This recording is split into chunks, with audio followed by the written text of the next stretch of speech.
Before we start, do you have insurance? What? Your coverage good? Like, you have dental? Oh, haha. Is there a hospital nearby? Is it, like, too far? About like 25 minutes, I'd say. Oh, I just slapped you. Are you all right? What?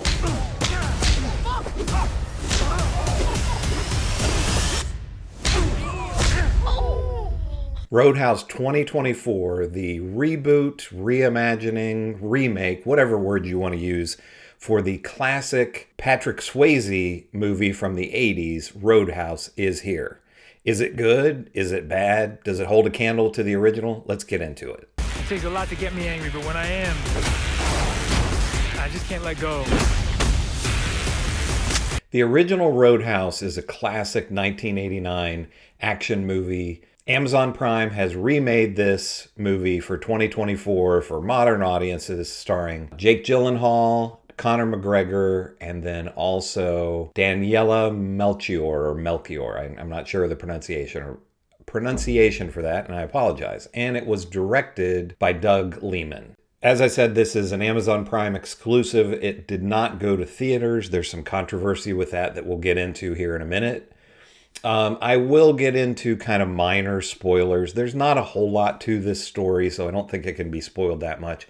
But if you want to go in completely unvarnished, if you don't want to have anything spoiled with that, then just watch it on Prime if you have it. It's there waiting for you if you already have an Amazon Prime account. I'm going to start out with the positives on this movie, and then I'll get into what I think are the negatives.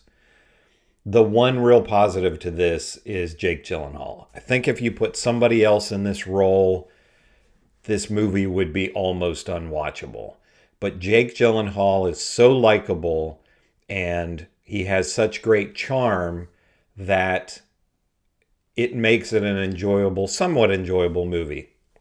I got to admit, I went into this with really low expectations. I like the original one a lot. Thought the trailers didn't look that great. Conor McGregor, he's a fighter, but he's not an actor, so I guess this was a good role for him as the villain. But I did like it a bit more than what I expected to, and that almost all comes down to Jake Gyllenhaal. One of the things that I really like that they did with his character is he's a nice guy. He's very kind. There's a funny thing, you see it in that clip that I played in the beginning, where you have so basically he gets employed by this woman who owns a roadhouse, this kind of rowdy bar in Key West, Florida, that she has all these problems, and there's a bad guy, which we see so much in 80s movies, where he wants to take her property to do something with it, and she, of course, doesn't want to sell out. So he has his henchmen that he sends in every night or often to disrupt things and cause fights and tear things up in the bar, in the roadhouse. So she hires Dalton, who is this former MMA fighter, to go in and clean things up. And the very first night, he gets in a fight with this like half dozen henchmen guys. And it's funny because he says to them, he asks if they have insurance. And of course, they mock him. And he's like, because I'm going to put you in the hospital. And he beats them up.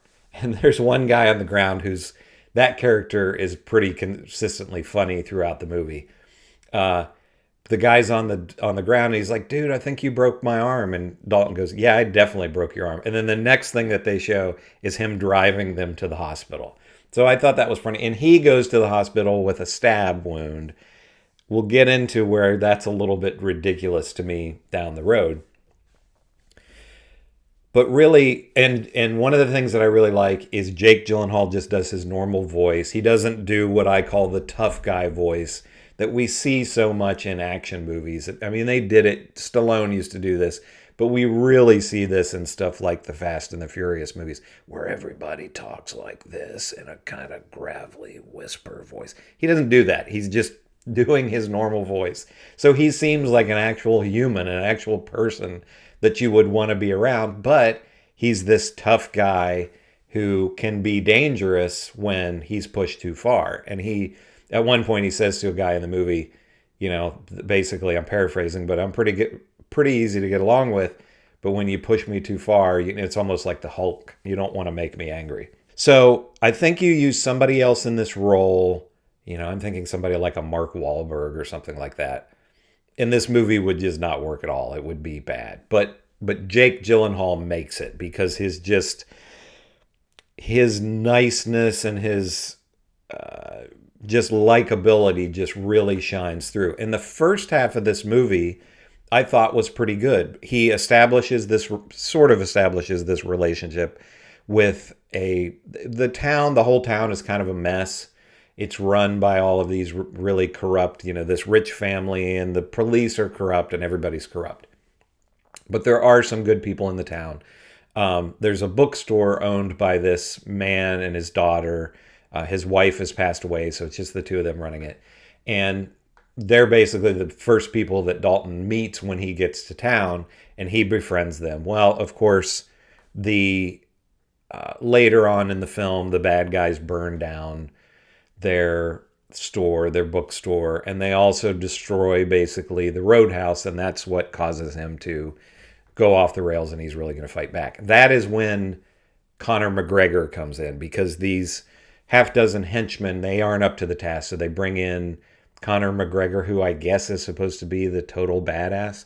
So much in this movie is not really established, and it's a 2-hour film, so you'd think they could do a little bit more establishing, maybe backstory on some of these things, but they kind of don't, and there's things that they present in the beginning of the film that sort of go nowhere. For example, where he lives while he's working there is on the houseboat, which belongs to the owner of the roadhouse. And everybody says to him, watch out for the crocodile. There's a crocodile that lives in the marina or whatever. Watch out for the crocodile. And they really set up things with this crocodile. There's one scene where you get to see the crocodile do something, and then you never see the crocodile ever again. It's never mentioned again. It's not a big part of the movie. I kind of would have liked to have seen a little more with the crocodile, him disposing of the bad guys with this crocodile. Another thing, once he finally is driven over the edge that he wants revenge and he's going to take out all these guys, he kills a guy. He punches a guy in his throat and breaks his windpipe, I guess. He says he breaks in his bone. The guy falls in a swimming pool and dies. You see him take the guy's body away. He never kills anybody else the rest of the movie. Which, you think, okay, you're setting it up for this huge just revenge thing where he's going to kill all these guys, and he doesn't. You have the big battle at the end with Conor McGregor. I won't spoil that completely, but it's fine. It's shot well, and fortunately they don't do a bunch of shaky cam, so you can tell what's going on throughout the battle. But it's kind of the typical action movie thing where they just beat each other to death, but then particularly Dalton, he's just fine. He goes to the hospital in the beginning of the movie because he's stabbed once, basically stabbed earlier in the film, and then that starts bleeding again. And he goes, he gets patched up when he takes these bad guys into the hospital, but he's beaten pretty much to death and is just able to just pop back up and he's fine. Again, I get it. It's an action movie. It's not meant to be real life and you have to suspend your disbelief. But I just always think that's silly that people are just beaten beyond anything and they're just perfectly fine. I really liked, if you've never seen the movie Atomic Blonde, that is a movie where they show people getting beaten up. They have these horrible fights. And then later they're in ice baths and, they really showed the damage of what happens to them, which I think is kind of refreshing in an action movie. That's a much better movie than... Jake Gyllenhaal is the one good thing about this movie. Otherwise, it's pretty weak. I didn't really even talk about Conor McGregor much as far as an actor. He does fine in this. I mean, he's just more or less kind of playing himself. He's Conor McGregor. Pretty much. I mean, that's not his name, the name of his character in the movie, but obviously he can fight well and the fight scenes with him look good. He's somewhat intimidating and scary, but that he just kind of smiles and walks around. I don't know. He walks in this weird way, like he's kind of like a big gorilla or something. I don't know if that's just how Conor McGregor walks, but you know that Dalton is going to come out in the end, so there's no surprises there. There's no surprises of any kind in this movie. And how does it compare to the original? I'm biased because the original is a classic, but that one is just so much more fun than this. In the end, this is just like any other action movie that you've seen in the last 10 years. It just looks like all the other action movies. It feels like all the other action movies. It's choreographed in the same way. There's nothing really unique or, beyond that first 45 minutes to an hour, it's pretty fun. And then after that, there's just not a whole lot to it, in my opinion. There was a controversy with this, and that is that the director, Doug Liman, is really upset with Amazon that this was not released in theaters. So this is from JoeBlow.com. Doug Liman says Amazon is giving audiences the shaft by not releasing Roadhouse in theaters. So Doug Liman said, I was in a shop in Aspen and Jeff Bezos, who I don't know, came riding in on a horse into the store with a cowboy hat. I'm kind of at war with Amazon. It wasn't lost on me the scale difference of Jeff Bezos on his huge friggin' horse in the middle of the store with his cowboy hats. So he says regarding Roadhouse 2024, it's a party. Some movies you watch alone, whatever. Then some movies are a party. Roadhouse is a party. It's like great music and great bar fights. There's obviously more to it, but at the heart, it's a party. It turns out Amazon had no intention of putting Roadhouse, out in theaters. They wanted to put it on their streaming service and sell toilet paper and toothbrushes. That's what Amazon, they have a streaming service. I'm not the only filmmaker Amazon is doing this to, Lehman continues. There's a string of filmmakers who are promised a theatrical release and then their films are dumped onto streaming. They're giving me the shaft. They're giving the public the shaft. He's saying that, I guess he says that Amazon promised him it would be released and then they changed their mind and went to streaming with it. I mean, they're putting up all the money. I suppose they can do whatever they want to do. This is the number one movie. It just came out at the time that I'm recording this. It's the number one movie on Amazon Prime. So a ton of people will watch this. I honestly think it's probably will do better on Amazon than if it had been released in the theater. Maybe Jake Gyllenhaal would have been a big enough draw in the theater. So in my opinion, would I say, should you watch Roadhouse or skip it? If you have Prime and you like this kind of thing, if you're into action movies, if you like Jake Gyllenhaal, which I do, Jake Gyllenhaal is one of my favorite actors. I think he's one of the best actors of his generation.